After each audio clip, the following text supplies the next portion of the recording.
Vendors who operate at a popular food spot in St. Elizabeth are a little more hopeful as business is beginning to pick up since the passage of Hurricane Melissa.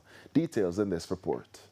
Vendors preparing fish, soup and bami, among other things, in border St. Elizabeth for the festive season.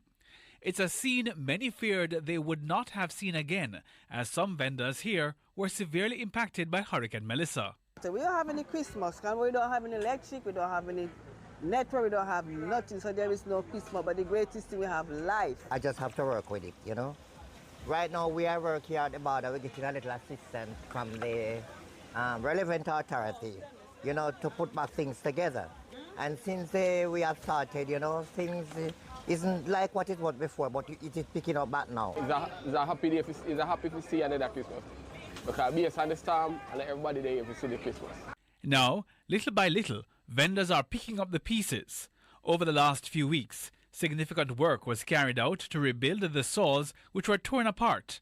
The area is far from ideal, but some customers we spoke with say they're happy to see the comeback. It's amazing how they've just got things up and running again, you know, so I'm very impressed with that, you know, because we can just drive down here and get fish. It'd be nice to see something more permanent, but for now, this will work. It brings some sort of normality back to this area. In the meantime, repairs are expected to continue over the next few weeks. TVJ News understands that the government, along with private sector partners, are still looking at the way forward while the vendors wait. A plea. I need help.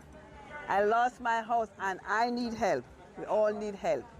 So whoever can come and intervene and give us help, that will be grateful. I'm searching out for help. Hal Shane Burke, TVJ News.